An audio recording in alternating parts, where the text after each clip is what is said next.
Iya, maksudku jadi Yesus ini selama-lamanya jadi anak manusia gitu.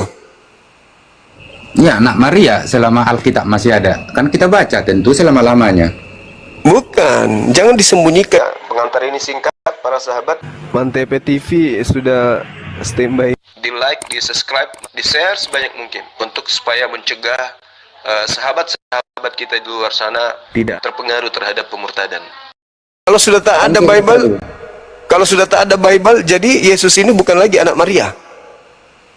Ya karena Bible itu nanti abadi. Bahkan nanti boleh saya bilang ya, saya bukan istilahnya ini hanya feeling-feeling saya. Bahkan di Indonesia ini juga kalau dihitung secara persen-persenan tentu lebih banyak yang saudara seiman sama Bang Juma, sama saudara seiman ke saya, lebih banyak dari saudara imannya Bang Juma ke pengikut Yesus. Secara hitung-hitung persennya, jumlah gitulah. Jadi nanti di surga Maria ini masih ibunya Yesus. Kan saya bilang, kita sejarahnya itu nggak boleh hilang, tentu kan keselamanya loh. Ya berarti Anda menyembah anak orang berarti.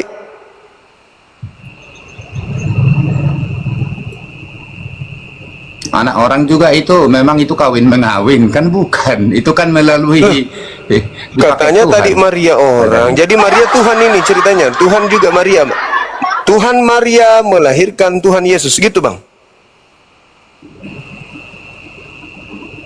Melahirkan Yesus. Yesus Tuhan, orang kan Kristen. Nama manusianya kan Yesus, Bang. Nama manusianya kan Yesus. Iya. Oke, nanti di surga Yesus masih memanggil ibu kepada Maria.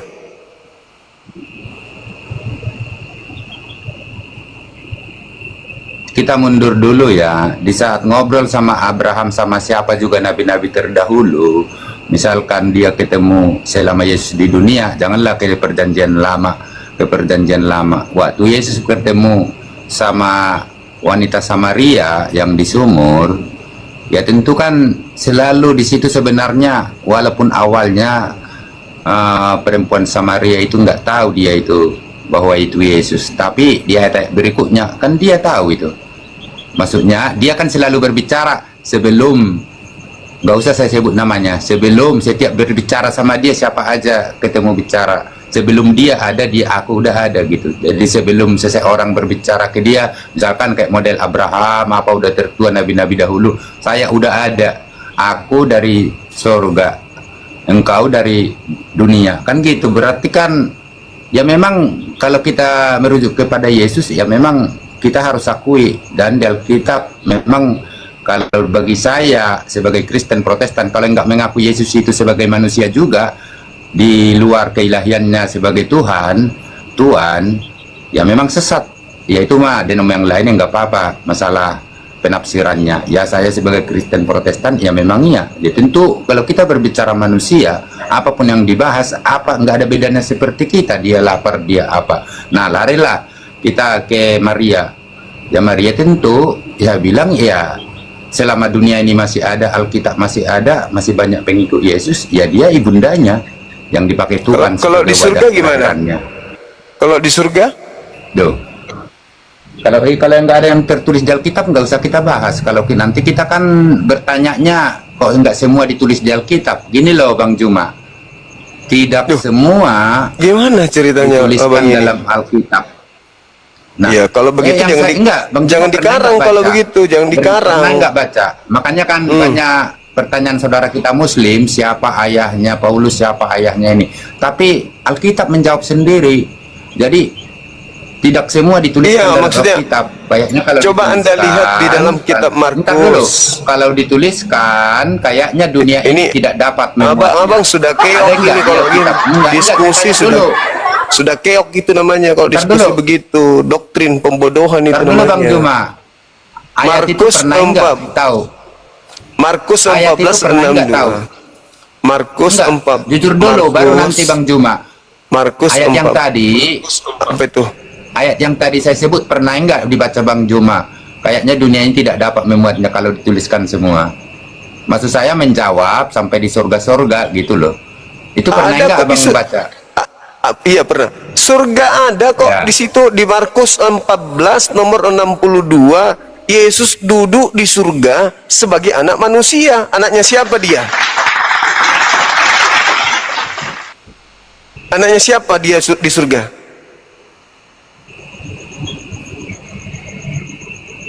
Tanda saya bilang apa yang tertulis dari Alkitab, ya anak Maria memang kalau kita berbicara berarti kemanusiaan di anak surga, Maria. berarti di surga Yesus pun anak manusia, anak Maria. Berarti orang Kristen pure menyembah anak manusia. Sudah selesai. Iya kan? Tuhan Anda anak manusia, anak orang. Karena ketika dia di surga, Yesus ini masih anaknya Maria. Jadi nanti Maria itu punya kedudukan lebih tinggi daripada Yesus. Karena saya ibunya, Maria ibunya, Yesus anak. Lu macam-macam, lu kutuk, lu jadi batu tawas tuh Yesus. Enggak juga. Lu kok enggak namanya anak itu lebih rendah kedudukannya daripada ibu. Maria itu, Bang Juma, Maria itu kalau kita baca Alkitab, nggak usah banyak ayatnya ya. Maria itu tahu bahwa yang dikandung itu dari Roh Kudus. Waktu Yesus pergi ke rumah ibadah, dicari-cari sama Maria, apa kata Yesus? Kan jelas dibilang, dicari, kenapa engkau mencari aku, ibu? Bukankah ini rumah Bapakku? Kan gitu. Waktu itu rabi-rabi Yahudi, ahli-ahli Taurat tercengang-cengang kan. Nah, ya memang Maria itu udah tahu bahwa itu adalah firman Allah yang jadi manusia melalui Roh Kudus lah dia. Iya, itu Maria bukan, itu tahu bahwa itu bukan. iya, betul. Kan diskusi sebelumnya. Hendalah aku menamai anak itu dengan nama Yesus.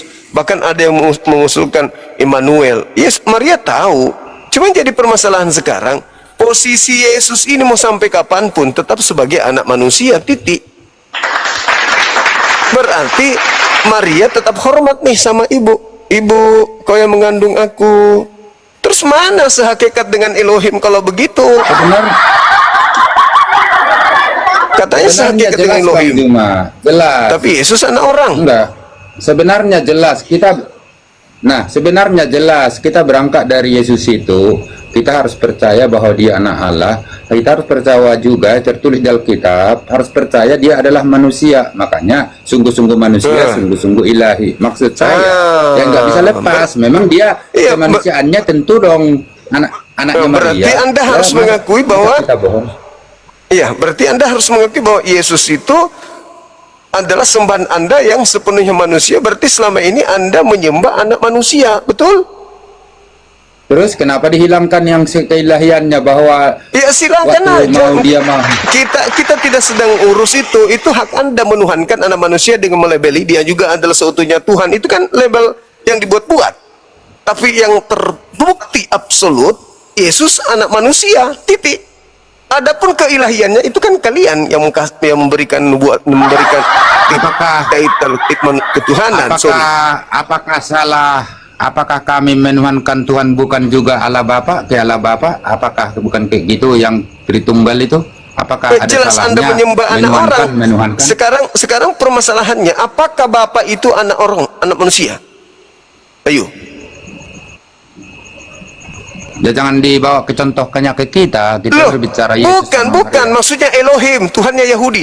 Apakah Tuhannya Yahudi itu anak Maria? Ini berbicara apakah Elohim itu, Tuhan Yahudi itu anak manusia? Terlalu jauh. Anda mengatakan tadi Yesus Anda katakan seutuhnya manusia, seutuhnya Tuhan. Tuhan yang mana? Tuhannya Yahudi kan? Kenapa jadi mati akal? Emang Tuhannya Yahudi Yesus itu Tuhannya Yahudi atau dewanya Romawi? Enggak, kita sikap dulu. Kalau kita udah berbicara Allah, enggak ada lagi turut campur di situ anak manusia, anak ini karena Allah Bapa itu adalah roh yang tidak terhampiri kan. Terus Yesusnya siapa? Katanya Anda tadi mengatakan Yesus ini juga adalah seutuhnya adalah Elohim, adalah Tuhan. Tuhan yang mana? Masakan Tuhannya Yahudi sepenuhnya manusia? Tuhannya Yahudi sepenuhnya juga Tuhan, gimana sih? Anda mengambil Tuhannya Makanya orang. kita jangan hilang konteks dari Yohanes 1 ayat 1 itu. Iya, Yohanes 1:1 itu kan dewa, Theos. Bukan Tuhannya Yahudi. Itu kan Tuhannya Roma. Theos, Logos, Theos, Logos, Logos, Theos, Theos. Itu kan Tuhannya Yahudi. Tuhannya Yahudi tidak pernah, bukan Tuhannya Yahudi. Tuhannya Yahudi tidak pernah disebut Theos. Tetap saja Yod, He, Vav, He. Sedangkan Hine Plato itu berbicara mengenai Theos. Theosnya Yunani, filsafat. Makanya kedudukan Maria harus jelas. Sampai kapan dia menjadi ibunya Yesus? Nah, Anda mengatakan sampai selama-lamanya. Berarti Maria ini ibunya Elohim. Kita kan berbicara dunia, Bang Juma. Saya kan berbicara tadi konsep itu ada orang bertanya, berbahagialah orang yang menyusui. Iya. Itu maksudnya kan bayi Yesus. Oke, Tapi nah apa sekarang jawab Yesus? sampai kapan Tapi dia menjadi? berbahagialah. Sampai kapan dia menjadi ibunya Yesus? Sampai kapan dia menjadi anaknya Maria? Sampai kapan? Abang tadi sudah pindah ke surga. Kita bahas ke surga. Enggak. Markus Kan 14:62. Bang Juma tadi yang bertanya gitu, apakah selama-lamanya sampai nanti ke surga ketemu dibilang itu ibu-ibu gitu. Saya kan berbicara jawabannya tentang apa? ayat itu. Kalau kita berbicara di satu ayat di situ dulu, ya tentu kan kalau di dunia ya berbicara ya di Alkitab ya tentu sampai kapan juga dia ibunya, karena memang Alkitab itu kan itu temurun yang kita baca nanti. Meskipun Kan di itu surga. apa ya? Meskipun di surga. Enggak, kita skip dulu, enggak usah nari dulu ke surga. Kita Lu berbicara kenapa di ayat tidak tadi. bisa? Berarti maksud Anda di surga Maria bukan lagi ibunya Yesus. Sedangkan di dunia, Yesus tadi udah saya jawab, udah memberi sinyal, kenapakah engkau mencari aku? Bukankah ini rumah Bapakku? Sebenarnya kan bapaknya kan tunangan Maria. Kalau kita berbicara dunia, tapi di situ kita sebenarnya kita yang suruh berpikir di situ. Kalau Waktu itu dia Bapak ke rumah ibadah, kan dia ngomong gitu, ini rumah Bapakku. Kalau bapak dia aslinya kan tunangan Maria itu, malah tunangan Maria itu juga udah menceraikan dia sebenarnya, karena inilah kekurangan orang Kristen. Dia nggak paham kalau orang Yahudi menyebut Bapakku di surga itu maksudnya Tuhannya. Jadi ketika inilah rumahnya, inilah rumah Bapakku, artinya Yesus mengatakan inilah rumah sembahanku, inilah rumah penciptaku, inilah rumah Tuhanku, inilah rumah hakikat yang aku ibadahi, yang telah mengutus aku. Bapa itu adalah Elohim, Avi, itu adalah Elohim. Kenapa mereka menyebut Aba? Karena mereka intim, mereka dekat, mereka akrab. Coba Anda baca Amsal 3:11-12. Dengarlah didikan Tuhan seperti seorang ayah yang sedang mendidik anaknya. Kisah Para Rasul 4 nomor 30, Yesus disebut sebagai hamba. Gak masalah. Nah, ya, memang bukan kita harus Anda yang akui. bermasalah. Memang tidak bermasalah. Yang bermasalah ada di Anda. Karena Anda membawa saya ke data itu supaya saya paham bahwa Yesus itu bapaknya itu yang di surga. Maria itu cuman pinjaman aja, numpang lewat. Padahal ternyata Yesus itu sampai di surga pun dia anak manusia. Berarti sebagai anak manusia siapa? Anaknya siapa? Manusia yang dimaksud di sini siapa? Kan Maria. Berarti di surga pun Yesus tetap anak Maria. Berarti di surga pun Maria tetap ibunya Yesus. Berarti kalau Yesus itu sehakikat dengan Tuhan Elohim, berarti Maria kudu menyembah anaknya. Apa enggak pecah kepala? Ya udahlah Bang, semua imani aja ya, gini aja. Ya terlalu banyak ribet. Oh sorry, saya bukan Kristen. Ya udah nggak apa-apa, saya hargai. Kalau kayak gini kan buka kan istilahnya kan ini membela iman, namanya apologet, tentu mengkanter. Nggak masalah kalau itu pengertian Bang Juma. Tapi Saya kan pakai dalil lah Bang. Kalau diimani, dibimbing Roh Kudus ya tentu. Ya akan Roh Kudus lagi. kan gitu. Roh Kudus itu mengajarkan kebenaran, Saya tanya bukan dulu Bang mengajarkan Juma.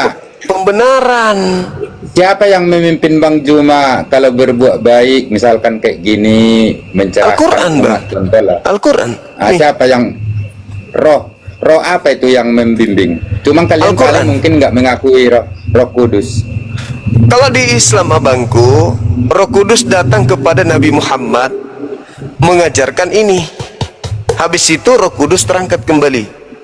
Tugasnya hanya menyampaikan Roh Kudus itu.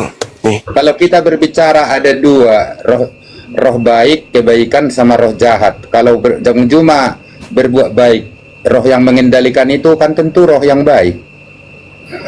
Nah, dengar, roh manusia itu cuma satu. Tuhan mengutus roh kebenaran menghantarkan ini. Setelah tugasnya selesai, semua kebenaran sudah ada di sini di Al-Quran. Naiklah beliau. Al-Quran diserahkan kepada manusia.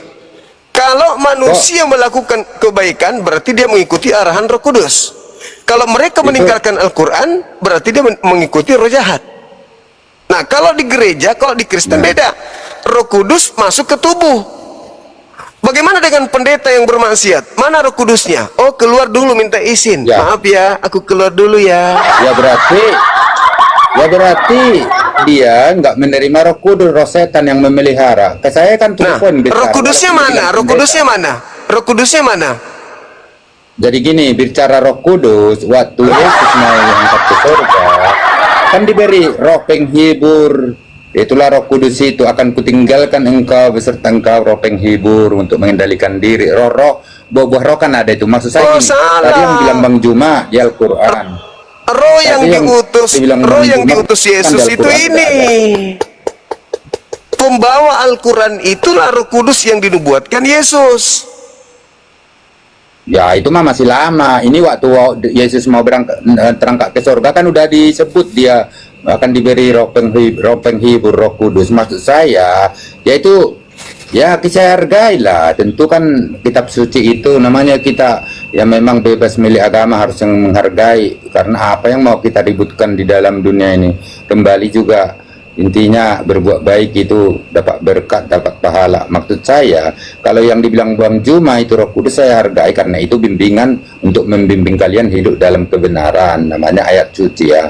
Nah di kita udah duluan Yesus sebelum 700 tahun, 650 tahun Al-Quran salah begini. Salah. Yesus tidak pernah memberikan Roh Kudus kepada Kristen, salah.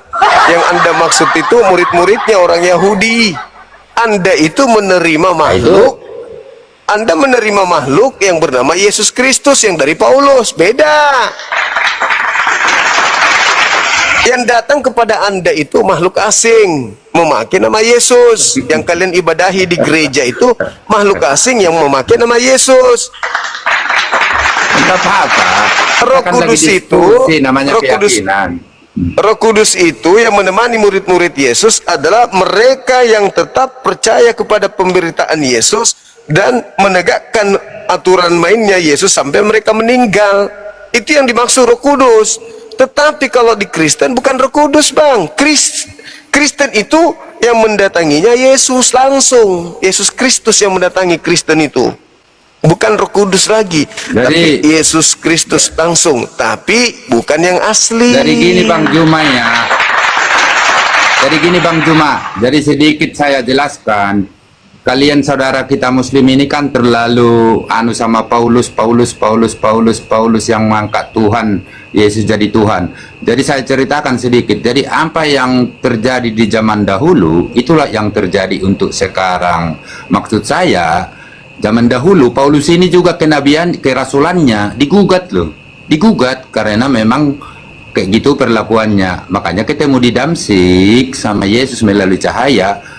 Akulah yang engkau aniaya. Maksudnya pengikut dia yang dianiaya.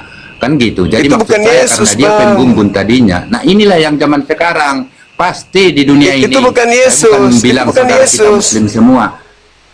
Nah, yang datang ke Paulus itu bukan tentu kan Yesus. sampai sekarang kan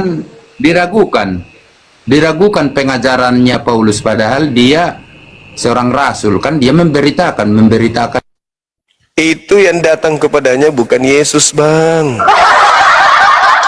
ada lagi Yesus turun. Yesus turun nanti ketika disambut dengan ucapan, diberkatilah Yesus yang datang dalam nama Tuhan. Yesus mengatakan, engkau tidak akan melihat aku lagi. Matius 23:39, engkau tidak akan melihat aku lagi hingga engkau berkata, diberkatilah aku yang datang dalam nama Tuhan. Nah, berarti yang datang kepada Paulus itu bukan Yesus. Karena Yesus mengatakan, engkau tidak akan melihat aku lagi. Berarti yang datang kepada Yesus, Paulus itu bukan Yesus, tapi makhluk asing yang memakai nama Yesus. Karena Yesus menubuatkan, waspadalah agar kalian jangan disesatkan, sebab akan datang banyak penyesat memakai namaku dan berkata, akulah Kristus. Mereka akan menyesatkan banyak orang. Nah, yang banyak orang yang disesatkan itu kalianlah. Yang memakai nama Yesus itu yang datang kepada Paulus mengajarkan ajaran aneh. Nyembah Yesus lah, Tuhan punya ibu, Tuhan punya anak, dan seterusnya. Tuhan punya saudara, sepupu, Tuhan punya ayah tiri, aneh-aneh kan? Makanannya babi, ibadahnya hari Minggu, tidak bersunat. Kan aneh-aneh jadinya ajarannya. Tidak sama seperti ajaran Yesus. Yesus jelas satu Tuhan, dan Yesus hanya Mesias, utusan untuk Bani Israel, titik. Yohanes 17 nomor 3. Yohanes 3 nomor 16. Begitu besar kasih karunia Tuhan akan dunia ini, sehingga ia mengukrahkan anaknya yang tunggal, barang siapa yang percaya kepada Yesus tidak binasa, melainkan memperoleh hidup yang kekal. Jadi Paulus itu nggak masuk, cuman Yesus doang. Barang siapa yang percaya kepada Yesus tidak binasa, melainkan memperoleh hidup yang kekal. Jadi buat apa ada Paulus? Sudah lemparkan aja itu dia. Yesus yang harus dipercaya, bukan Paulus. Apa yang diajarkan Yesus, percayailah itu. Aku diutus hanya kepada domba yang sesat dari mana. Udah percaya. Siapa yang percaya kepada Yesus tidak binasa. Ngapain lagi percaya kepada Paulus? Siapa emang dia? Oh, dia pernah didatangi Yesus. Oh, bohong itu, bohong. Yesus mengatakan, aku tidak akan engkau lihat lagi, kecuali nanti setelah aku datang di tengah-tengah langit, matahari menjadi gelap, bulan tak bercahaya, bintang berjatuhan. Itulah baru aku yang datang. Selain daripada itu, mau ngaku Yesus ke, mau ngaku siapapun, jangan kau percaya. Itu bukan aku. Matius 24 nomor 23, 24, 25, 26. Jelas itu. 27, 28, 29, 30, 31. Jangan pula abang bilang nanti saya so tahu. Memang begitu.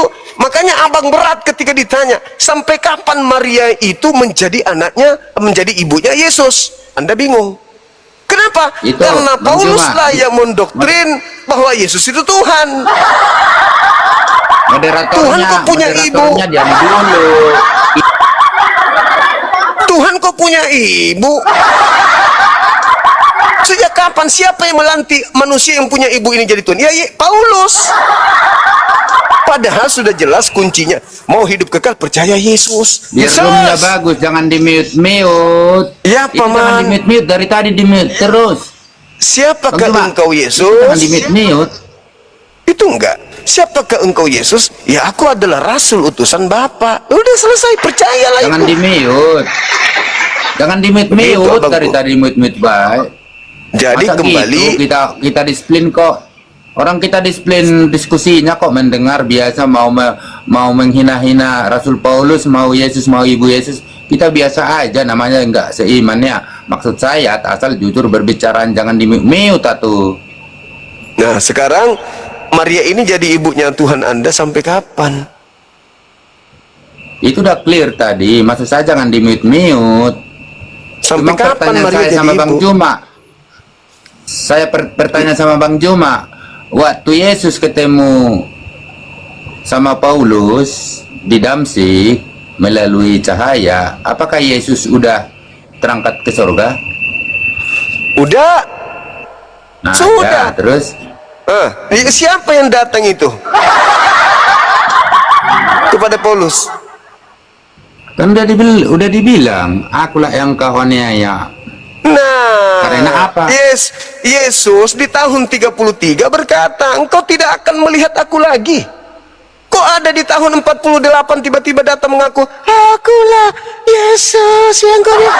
Siapalah orang ini datang mengaku. Ya, itulah. Dan Paulus mengatakan di Galatia 1 nomor 1, Aku menerima Injil, aku menjadi rasul, bukan manusia yang mengutus aku jadi rasul, tetapi Yesus. Bukan manusia, tetapi Yesus. Sudah jelas-jelas bukan anak Maria. Di nomor 11 ya, saudara-saudaraku, aku menegaskan kepadamu, saudara-saudaraku, aku menegaskan kepadamu bahwa aku menerima Injil bukan dari manusia. Bukan manusia memberikan aku Injil, tetapi Yesus. Berarti dia bukan anak Maria.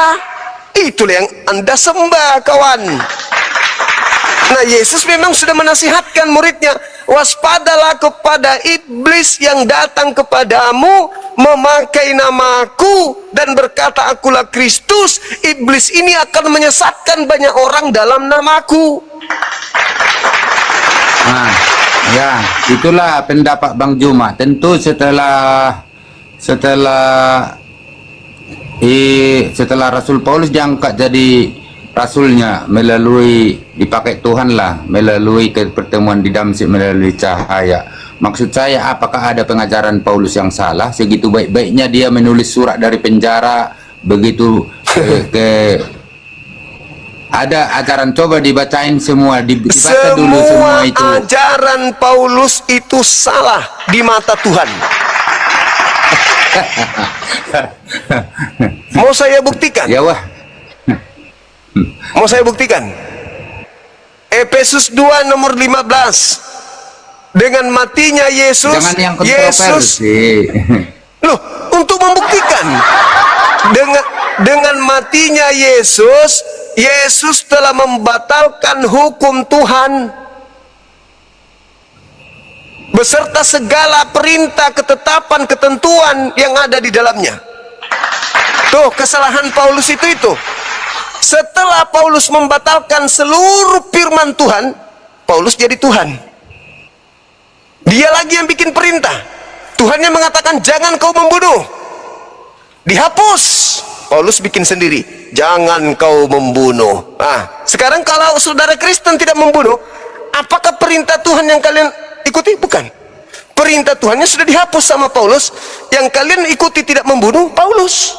Meskipun sama-sama jangan membunuh, tapi perintah yang Anda ikuti bukan Tuhan, tapi Paulus. Makanya Yesus mengatakan, iblislah yang menjadi bapakmu, dan kamu mau melakukan keinginan-keinginan bapakmu itu. Kata Paulus, meskipun beribu-ribu malaikat dari langit yang mengajarkan engkau Injil, tetapi kau tidak punya bapak, akulah yang menjadi bapakmu.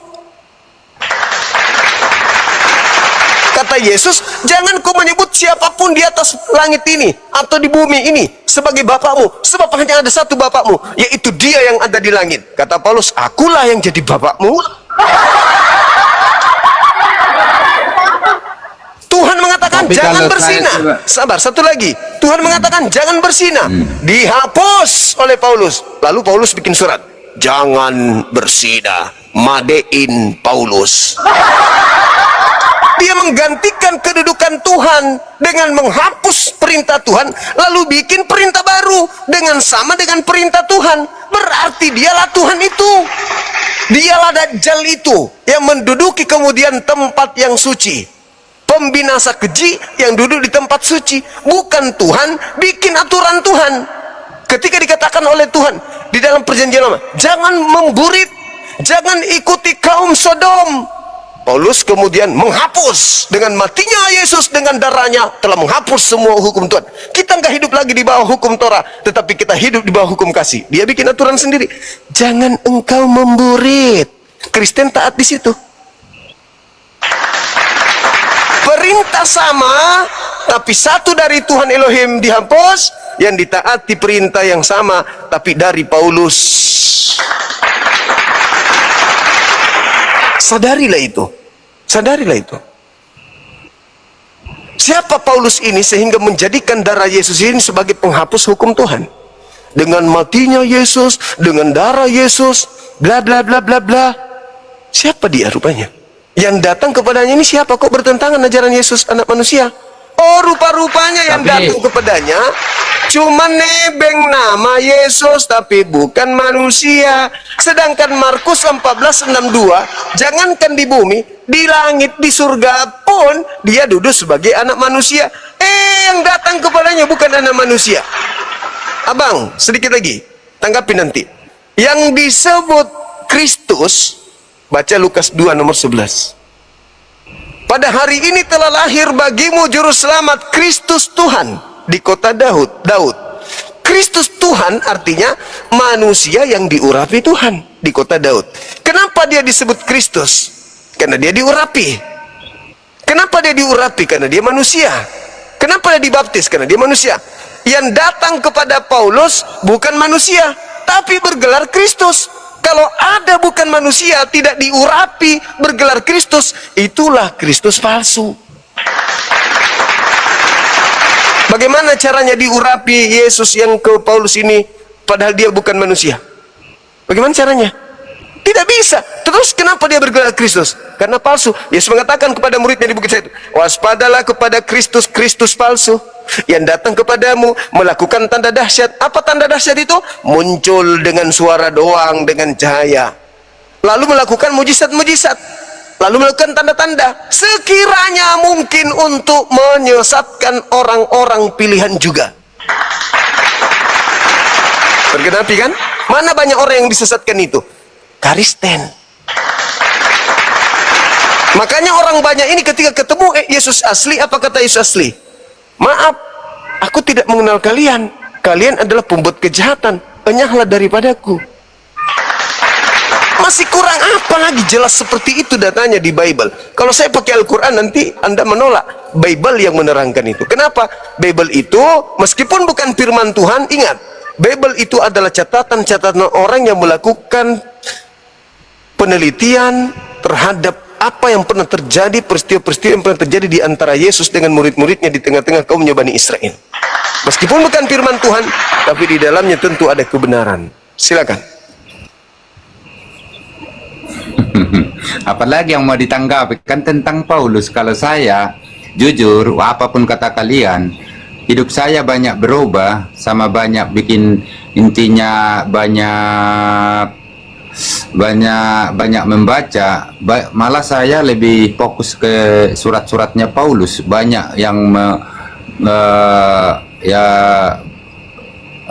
membentuk diri saya itu jadi manusia benar, sama manusia punya kasih, sama memperkuat iman. Saya perkuat dari surat-surat Paulus. Itu memperkuat, maksudnya pusatnya tetap Yesus gitu loh. Habis itu menyembah orang saya. Makanya saya bilang Bang Juma, gini Bang Juma, apapun yang kita ucapkan sekarang, kita bisa membohongi manusia, tapi Tuhan pasti tahu apa dalam isi hati. Ya, isi hati saya sampai tak ucapkan apapun kata orang, tapi memang yang kejadian sekarang, memang Alkitab udah menuliskan apa yang terjadi zaman dahulu, itulah untuk sekarang. Maksud saya, si Paulus dulu dalam sejarahnya memang dia diragukan jadi rasul kedua, sampai digugat kerasulannya, tapi jadi rasul kan karena Tuhan udah memakai. Nah, baca Alkitabnya semuanya, baca Injilnya. Nah, diragukan dia, diragukan. Oke. Jangan ada yang ragu dengan Paulus. Sekarang saya ingin bertanya, siapa Paulus ini menurut Yesus? Bukan menurut Lukas, bukan menurut Paulus. Menurut Yesus, Paulus ini siapa? Ayo, luruskan lidah Anda, silakan.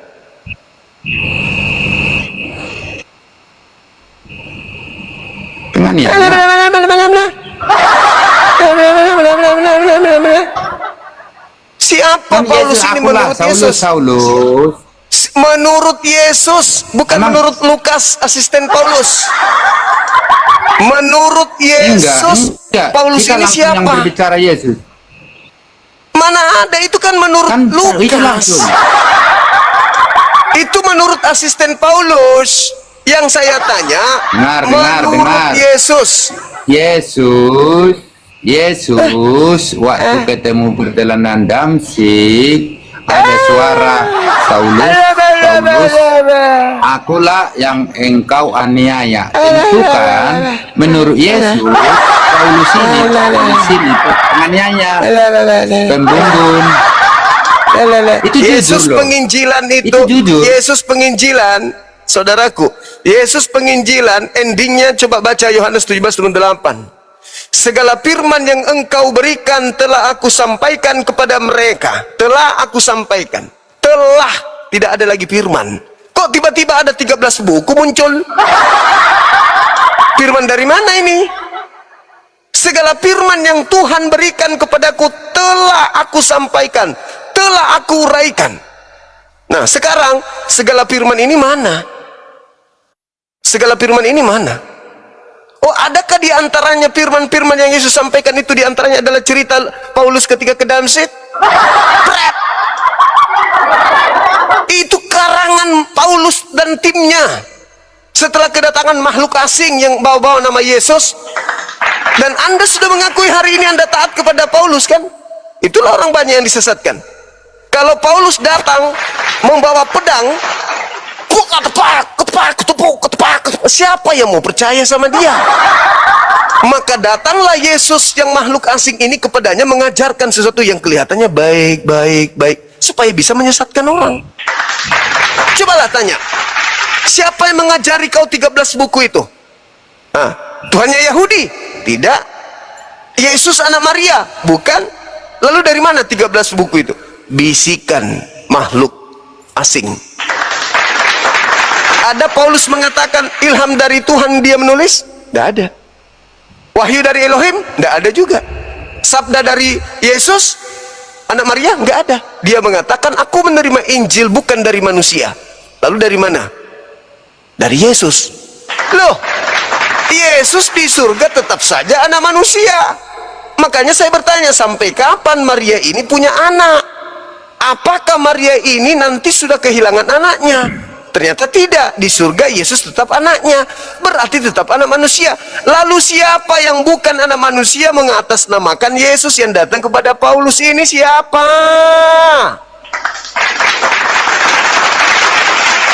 Ya Allah ya Karim. Dah, gantian ya. Silakan.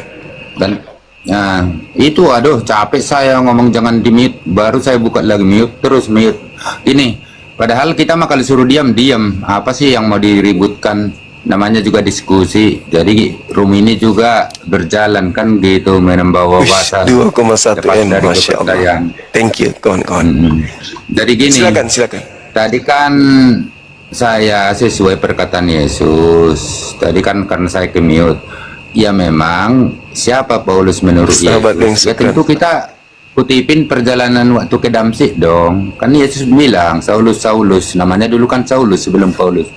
Akulah yang engkau aniaya. Ya tentu saya ngutip itu karena memang tadinya kan Paulus itu pembumbun, pengikut Yesus dimusnahkan semua termasuk Stefanus. Kan banyak yang dibumbun nama dia. Ya tapi karena dipakai, ya itu mah hak prerogatif, ya istilahnya hak Tuhan lah untuk memilih mau rasul mau nabi. Tentu dia bimbingan Roh Kudus kan gitu, dia diberi kelebihan. Maksud saya gitu tadi, tapi di mute. Ya itu paling jawaban saya. Ya terus gimana lagi? Itu sesuai perkataannya kan, nggak bisa kita bohong. Karena saya statement selalu membohongi manusia itu gampang, tapi kita takutnya akan berbohong sama Tuhan gitu loh. Iya, yang saya tanya siapa Paulus menurut Yesus, Anda menjawab Paulus menurut Lukas. Nah, oke lah. Sekarang kita kembali kepada tema. Ini belum terjawab.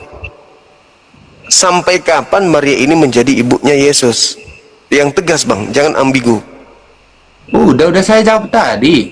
Sampai kapan? Masih ada pengikut Yesus, ada Alkitab, ada Injil, itu akan diyakini bahwa Juru Selamat itu, Yesus itu lahir dari Bunda Maria. Udah sampai situ, jangan dipaksa. Nah, kan kalau di surga apakah Maria masih ibunya? Kita nggak berbicara surga dulu, kita berbicara tadi masalah menyusui Yesus. Kan tadi kan ini judulnya ini loh, Lukas 11 ayat 27, itu tentang berbahagialah ibu yang menyusui Yesus. Tapi datang Yesus mengatakan lebih berbahagia orang yang mengikuti firman Tuhan. Kan kira-kira begitu ayatnya, pengertiannya. Lebih berbahagia orang yang mengikuti Tuhan, mengikuti perintahnya. Kira-kira begitu. Dah selesai di sana kan. Nah, berarti berarti Yesus itu menjadi anaknya Maria hanya di bumi. Bukan segitu saya bilang, selagi masih banyak, masih ada. Ya selagi. Iya berarti di bumi. Jadi itu tentang tetap sejarah itu. Alkitab itu apa sih? Kan sejarah. Ya, berarti cuma di bumi doang. Nanti di surga, sudah di surga, Yesus bukan lagi ibunya Maria. Paling kundang dia. Giliran Makanya di Alkitab surga itu gini loh Bang Juma. Jadi cuma saudara kita Muslim terlalu gampang menyebutkan sesuatu tentang Yesus mengambil keledai, tentang ada di situ kayak porno-pornoan. Nah, maksud saya itulah yang terjadi di zaman dahulu, kerusakan manusia itu bangsa Israel begitu pembangkang. Itu yang dituliskan di Alkitab tentang ada istiadatnya, tentang kebiasaannya. Itulah juga yang terjadi di zaman sekarang. Banyak pembumbun, banyak yang pemerkosa, banyak pencuri, banyak yang enggak setia. Itu yang terjadi zaman sekarang. Makanya saya bilang Alkitab itu termasuk banyaknya di situ sejarah tentang Israel. Kan itu kan memang Musa bawa dari perbudakan, kan sejarah semua itu. Ada ini kakak beradik berbuat ini itu. Ya memang iya, pembumbunan antara. tema kita, Bang, sampai kapan Yesus jadi anak Maria di surga? Apakah dia masih anak Maria di surga? Kalau dia bukan lagi anak Maria, berarti dia jadi Tuhan di sana. Berarti dia nggak lagi mengakui Maria sebagai ibunya. Berarti dia anak durhaka, kan gitu. Oke lah Bang Juma turunin aja. Saya bicara rupanya di mute tadi. Di mute baru saya lihat. Tadi saya berbicara di mute juga, kurang pas. Padahal kita segitu. Kurang apa kalian, teman kalian berdiskusi seperti saya. Baru ini saya di mute di room Juma ini. Mungkin kalian lagi nggak usah lah naik, kan kita kan enak ini bicaranya. Banyak di mute. Baru saya lihat di mute lagi. Turunin aja, oke, nggak apa-apa lah. Iya, Bang. Soalnya Anda kemana-mana bahasannya. Oke lah, nggak apa-apa Bang Juma, tenang aja. Oke, saudara.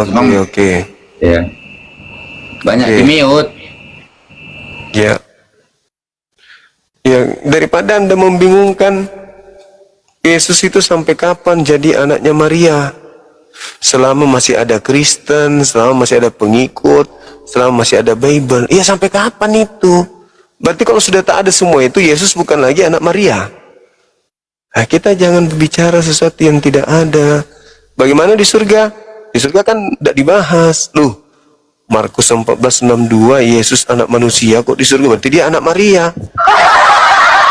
Berarti di surga Maria masih punya anak, namanya Yesus. Berarti Tuhan Anda anaknya orang. Gitu. Dan sebagai anak manusia di surga, apakah dia masih bertuhan atau dia yang tertinggi? Rupa-rupanya dia masih punya Tuhan. Halo, selamat malam. Halo. Halo. Oke. Wah, tembus 2,2 M teman-teman sekalian. Masya Allah, luar biasa. Populer nomor 14. Wah, keren kali. Mantap. Kalian luar biasa, subhanallah. Love orange-nya jangan dilupa teman-teman.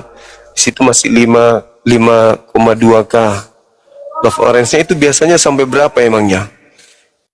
Teman-teman, ini sudah 2M, ini 2,2M, sangat luar biasa. Coba aku tengok dulu.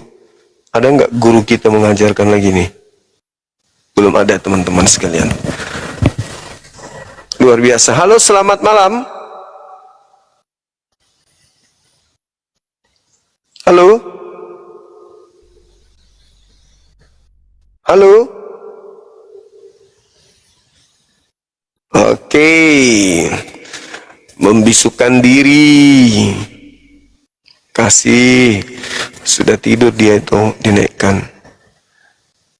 Sip. Ada Akang Satria di bawah. Silakan naik, Kang, sebelum kita istirahat. Umumkan lagi, atau Bang Handi ada yang mau diumumkan, ada yang mau sampaikan, silakan. Kita harus istirahat. Halo, selamat pensil usang. Halo, pensil usang. Nggak ada suara lagi. Mantap kali, thank you teman-teman. Oke, baik sahabat-sahabat yang dimuliakan oleh Allah. Kelihatannya kita harus istirahat ya teman-teman. Besok insya Allah kita akan jumpa lagi.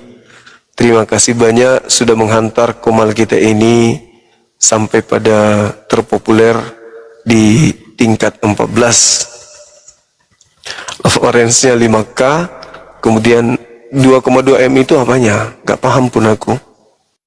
Aku baru perhatikan setelah Bang Arif intens menjelaskan begini. Oh ternyata itu pengaruh. Nah, misi saya cuma satu, teman-teman. Misi saya itu adalah ketika saya live, seluruh penduduk Indonesia nyimak gitu loh.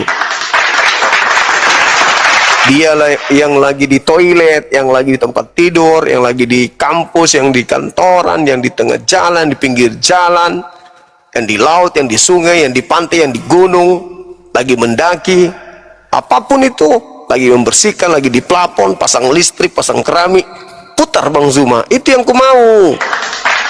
Caranya gimana? Ternyata tap layar terus, posting ulang terus, supaya seluruh masyarakat Indonesia nyimak Bang Zuma gitu loh. Sederhana materinya kan, tapi kalau sudah kayak tadi itu kan, kalau nggak salah Pak Masmur itu pendeta. Kalau sudah kayak gitu kan sudah babak belur itu. Kenapa? Ini tema Yesus di dalam kitab mereka punya ibu, dikandung, disusui. Kan jelas itu tertulis Lukas 11:27. Al-Quran Nabi Isa alaihissalam pun demikian. Nabi Isa selamanya adalah anak Maryam.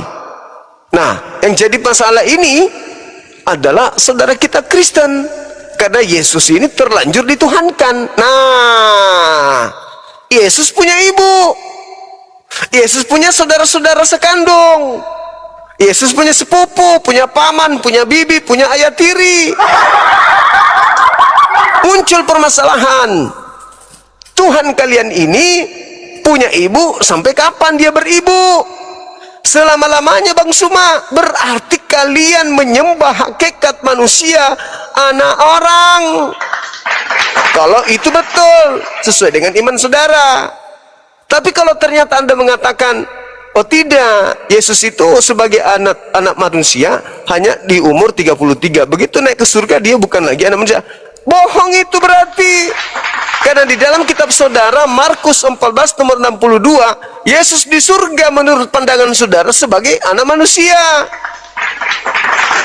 Dan kalau Anda memaksakan menolak dalil itu dan mengatakan tidak, di surga itu dia bukan lagi anak manusia, dia sudah kembali kepada hakikatnya sebagai Elohim, berarti Yesus Tuhan yang maha tahu. Dia ingat, dia tahu, dia pernah dikandung, dilahirkan, dibesarkan, diurus, diapain seluruhnya.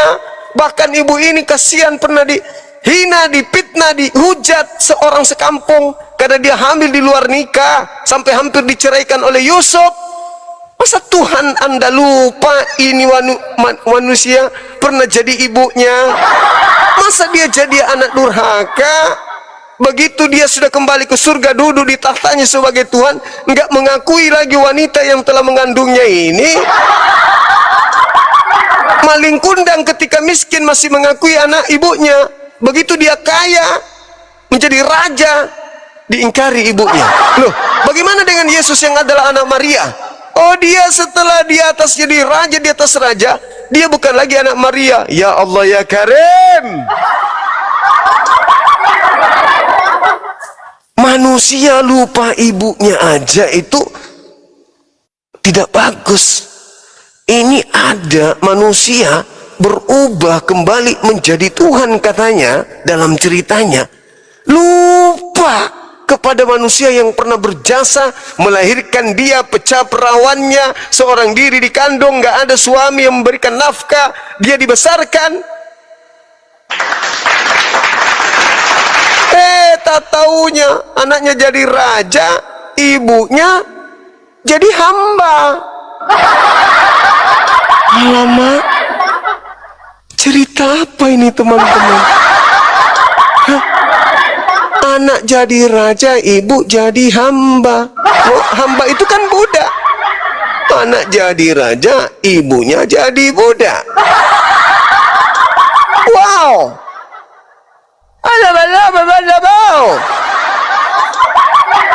Di mana ini? Harusnya dia tetap jadi anak manusia. Andalah yang salah menyembah anak manusia. Maria tidak salah sebagai ibunya Nabi. Maria tidak salah sebagai ibunya Rasul. Maria tidak salah sebagai ibu daripada manusia suci yang diutus oleh Tuhan pencipta langit dan bumi menjadi rasul bagi kaumnya. Yesus juga tidak salah telah menjadikan Maria sebagai ibunya sampai selama-lamanya, karena memang dia juga adalah manusia. Yang salah itu ente, karena ente melantik anak orang jadi Tuhan. Kasihan ibunya. Datang ibunya tuh, sini lo Bam, yang ngajarin bahwa anak yang aku kandung itu adalah Tuhan samamu itu siapa?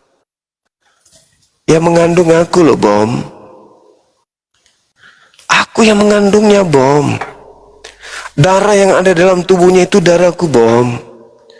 Apa yang ada dalam tubuhnya itu saripati yang aku makan Bom. Tidak pernahnya aku menuhankan anakku. Tidak pernah juga anakku mengajarkan aku dia adalah Tuhanku. Seumur hidup aku tidak pernah mengibadahi dia sebagai Tuhanku.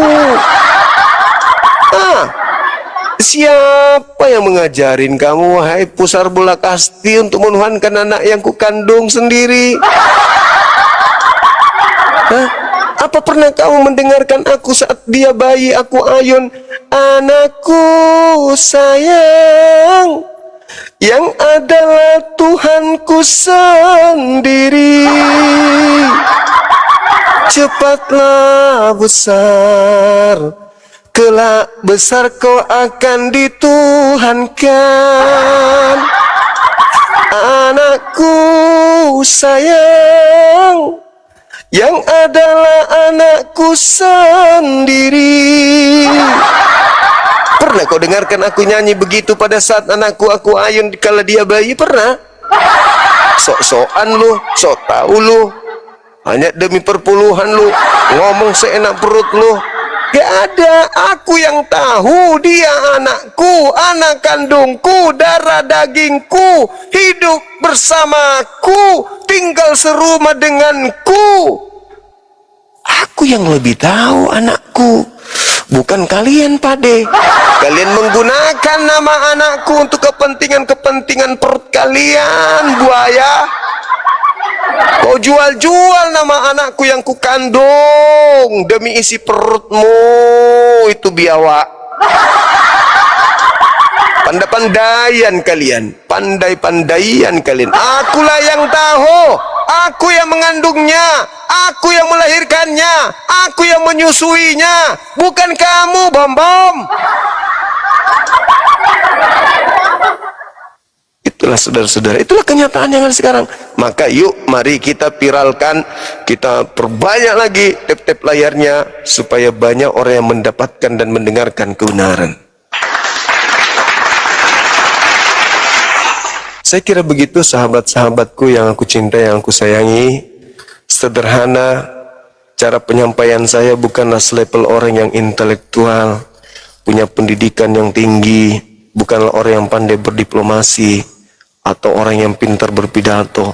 Aku hanya berbicara sesuai dengan kesanggupan saya, sesuai dengan data yang ada, menyusun kata-kata supaya mudah dicerna, agar pesan itu bisa sampai kepada sahabat-sahabat semuanya. Tujuannya tentu hanyalah untuk memberikan dan membersihkan Yesus atau Nabi Isa dari orang-orang kafir.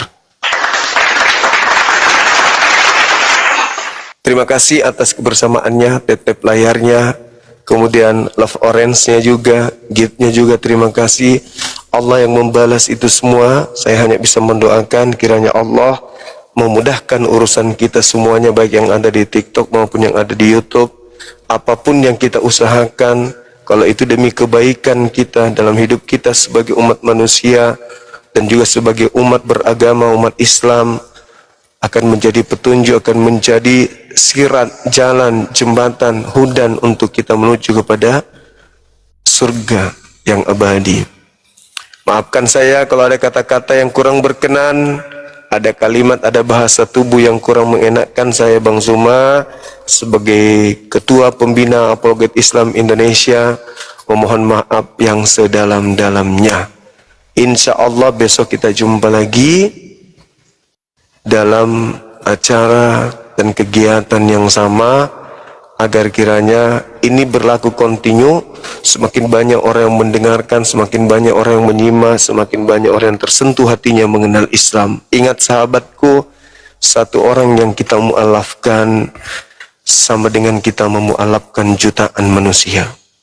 Keturunannya, anak-anaknya, cucunya sampai kiamat, mereka akan beranak cucu minimal 1 juta misalnya, maka 1 juta orang kita selamatkan dari kekufuran. Satu orang sebaliknya kita biarkan murtad, tidak kita sampaikan berita ini, sama halnya kita membiarkan 1 juta orang murtad. Itu dicatat. Saya kira begitu. Terima kasih, kita tutup ya. Sini udah mau sahur, udah pukul 3. Saya tutup. Subhanakallahumma bihamdi, asyhadu an la ilaha illa anta astaghfiruka wa atubu ilaih. Salam tauhid, salam satu Tuhan, jaya Islam kita, jayalah Indonesia kita. Assalamualaikum warahmatullahi wabarakatuh. Allahu Akbar. Saya tutup YouTube dulu ya teman-teman. Betul ngantuk, saya ngantuk. Bapak Masmur tadi itu aku tengoknya bukan tengok lagi sebagai teman debat. Aku lihatnya kayak papan tulis aja tadi itu.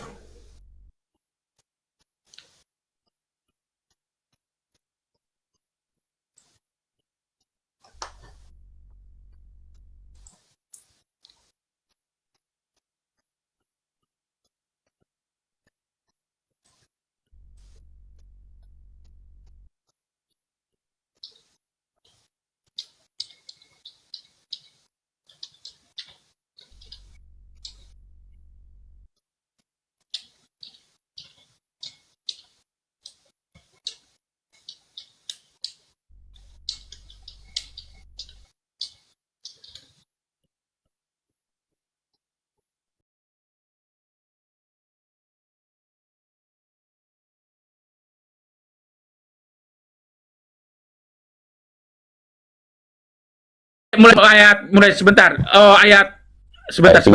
Capek kali ngasih taunya kalian. Gampang ya sebenarnya ya. Sebentar. Apa Yohanes 14. Oh, Yohanes 14-nya lupa aku. Nah, perhatikan Yohanes 14. Kalau junjungannya Luga diam dulu ya. Yohanes 14 ayat 15. Perhatikan. Nanti kirim surat kau ya, Kak. Sebentar dulu, Troy. Sebentar, ayat 15. Jikalau kamu mengasihi aku, kata Yesus, kamu akan menuruti segala perintahku. Sekarang kutanya, ada nggak orang yang sanggup menuruti perintah Yesus? Nggak ada. Mana ada? Nggak ada. Harus Roh Kudus. Sebentar. Makanya di ayat 16 dia bilang, aku akan minta kepada Bapa dan ia akan memberikan kepadamu seorang penolong yang lain supaya ia menyertai kamu selamanya. Iya. Tujuannya apa? Supaya kamu akan menuruti segala perintahku. Iya. Sesuai dengan nubuatan Hizkiel Iya. 36 Seseorang di situ 27. siapa, Jaspen? Nah, iya, sebentar. Nah, Kan pribadi. sebentar. Seseorang itu pribadi yang bisa berduka. Tunggu dulu. Sebentar. Ini aku juga nama ini, kalau ini temanya juga nama Troy nih. Sebentar. Nah, santai aja Jospan kau. enggak, saya semangat karena pertanyaan begini. Kenapa saya semangat? Karena kalau pertanyaan itu memancing intelektual, kita jadi sangat Enggak, kau sedang diliputi Roh Kudus kau ini, Jaspen. Teruskan. Seperti kayak kita kayak dipancing supaya Roh semangat. Kudus itu kan gitu. kayak api dia, semangat membara ya. Yohanes sekarang, kenapa Yohanes 14 ayat 16 menggunakan kata-kata aku akan minta ia akan memberikan kepadamu seorang penolong yang lain. Ingat, kata alon. Di sini digunakan kata alon ya, kata alon yang lain. Apa artinya alon yang lain itu? Saya nggak mau terjemahkan, ayat itu menerangkan dirinya sendiri. Sekarang, ayat 16. Aku akan minta kepada Bapa dan ia akan memberikan kepadamu seorang penolong yang lain. supaya ia menyertai kamu selama-lamanya.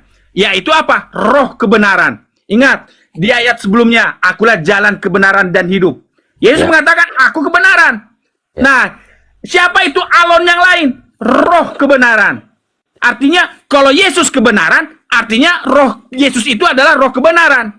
Dunia tidak dapat menerima dia, sebab dunia tidak melihat dia dan tidak mengenal dia. Tetapi kamu mengenal dia, sebab ia menyertai kamu dan akan diam di dalam kamu. Jadi, Ingat ayat 18. Aku tidak akan meninggalkan kamu sebagai yatim piatu. Yatim piatu. Aku datang kembali kepadamu. Yatim piatu itu artinya tidak punya bapak dan ibu. Nah, makanya Yesus mengatakan dia akan mengirimkan apa Ibu. akan datang kembali. Iya, kuasa Kamu ibu. Sebentar, Betul. sebentar dulu, Troy. Ah. Jangan dulu kau apa itu. Ayat 20. Ayat 20. Pada waktu itulah kamu akan tahu bahwa aku dengarkan. Pada waktu itulah kamu akan tahu bahwa aku di dalam di Bapa dalam Bapakku. dan kamu dalam aku dan aku dalam kamu. Jadi ketika Roh Kudus itu datang ke dalam kita, aku di dalam Bapakku, kamu di dalam aku dan aku dalam kamu.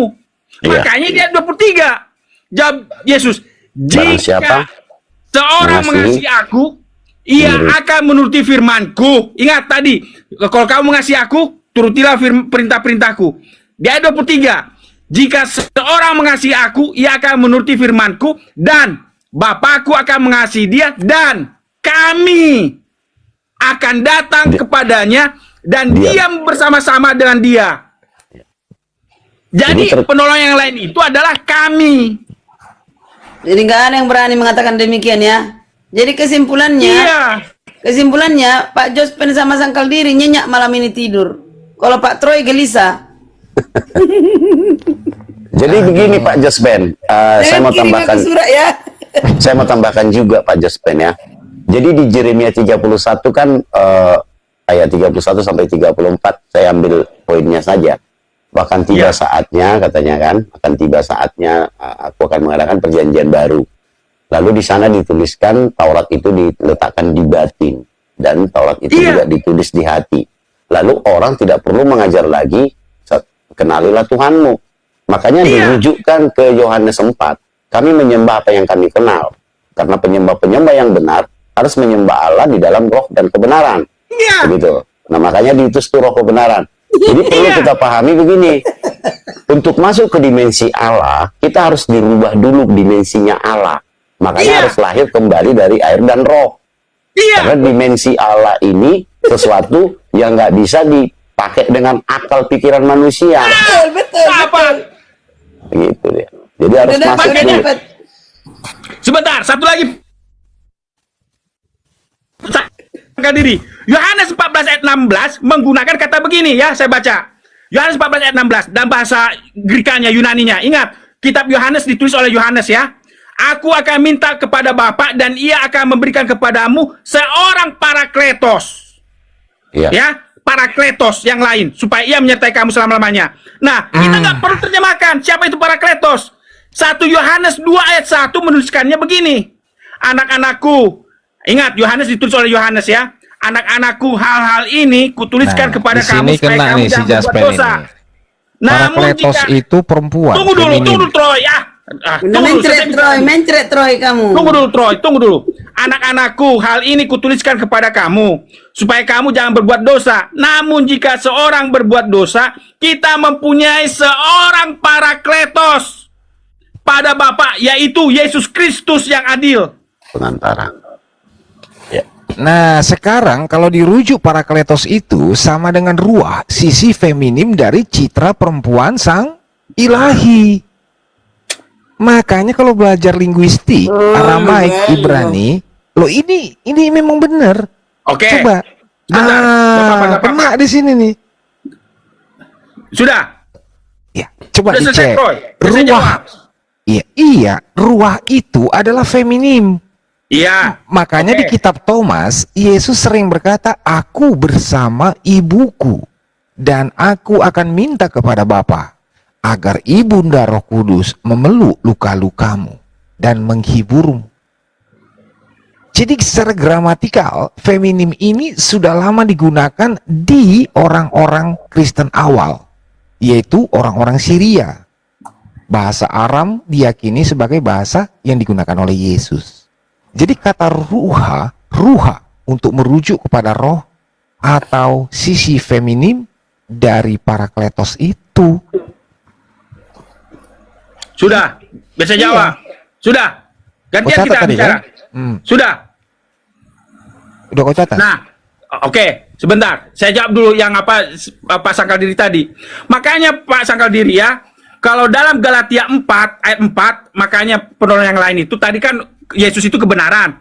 Iya, Roh kebenaran, ya. Kebenaran dengan roh kebenaran. Kemudian dikatakan kami akan datang. Galatia 4. Galatia 4 ayat 4 menuliskannya begini. Tetapi setelah genap waktunya, maka Allah mengutus anaknya. Iya. Itu Galatia 4 ayat 4. Iya. Yang lahir dari seorang perempuan dan takluk kepada hukum Taurat. Ayat 6. Dan karena kamu adalah anak, maka Allah telah menyuruh roh anaknya ke dalam hati kita yang berseru ya Aba ya Bapa. Iya. Jadi di Galatia 4 dikatakan Allah mengutus anaknya. Di ayat 6 dikatakan Allah telah menyuruh roh anaknya. Iya, betul. Supaya kita menjadi satu. Tahu Iya. dan aku Bapa satu, demikianlah mereka juga menjadi satu, supaya kita menjadi satu. Yohanes 17 ayat 20 itu. Iya. Jadi bagaimana kalian Jadi memahami- poinnya Yesus bukan Tuhan ya, Parakletos ya, seorang ya. Luar biasa Jospen. Jadi sesuai yang disampaikan sedikit juga Jospen. Saya jawab Enggak, Troy jadi mengenai feminim. jelas bahwa tadi enggak Jospen, tadi Anda mengatakan dia seorang penolong, berarti Yesus bukan Tuhan gitu kan. Pak mungkin Yesus enggak, kalimatnya kan begini. Nanti kita bahas itu. Kalimatnya Nanti kita bahas. Sebar-sebar. Oke, kita nanti sedikit aja saya masuk. Jadi ini kan tidak mungkin Yesus sedang bersandiwara atau sedang bermain kayak Oten lah, tanya apa jawab apa kan. Yesus ini tentang, Yohanes sedang mencerita tentang Yesus. Siapa Yesus? Dia bilang, aku akan minta kepada Bapakku dan ia akan memberikan kepadamu seorang penolong. Yesus yang ngomong minta kepada Bapa. Nah seorang penolong ini bukan Yesus lah. Masa dia sedang bersandiwara berkata-kata, aku akan minta kepada aku, dia bilang seorang penolong, ya aku sendiri katanya.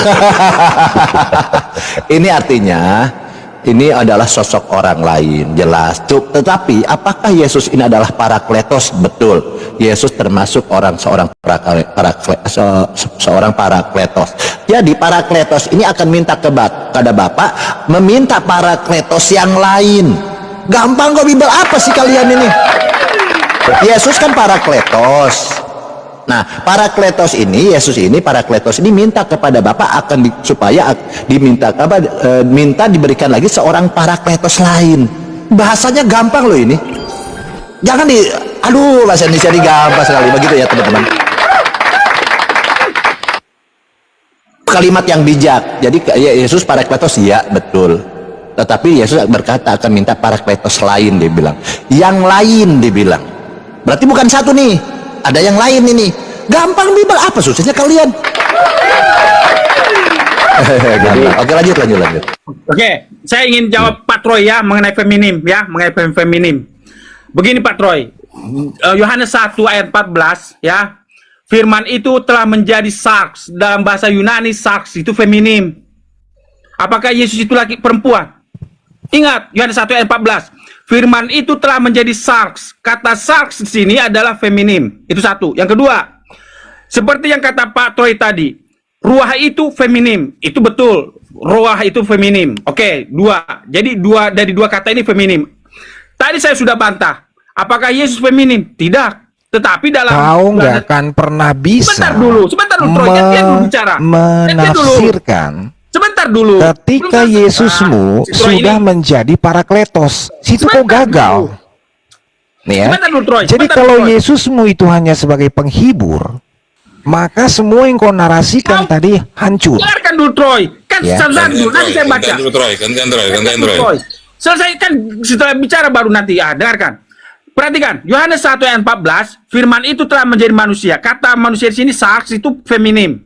Kemudian kau bilang ruah itu feminim. Oke. Ingat, bahasa Indonesia feminim ibu pertiwi. Ibu pertiwi itu untuk bahasa Inggrisnya motherland. Feminim. Tetapi kalau kau pergi ke Amerika, kalau kau pergi ke Rusia, itu disebut fatherland.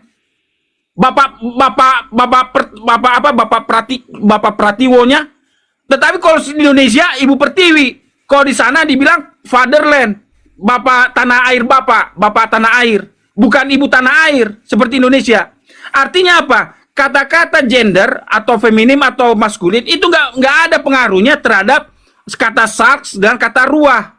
Tapi itu diterangkan oleh ayat, teks ayat dengan ayat, bukan berdasarkan gendernya kata dan kata. Itu jawaban saya. Sekarang giliran kau bicara, Troy.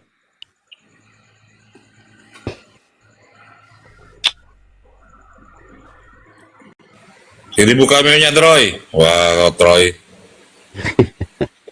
Udah marah dia. Macet kalau Kenapa di mute tadi? Itu si Iya, Jaspen itu iya, nggak Pak. kemana-mana Memang. penjelasannya. Kalau Yesusnya sudah jadi Parakletos, semua yang dinarasikannya hancur tadi itu. Ya.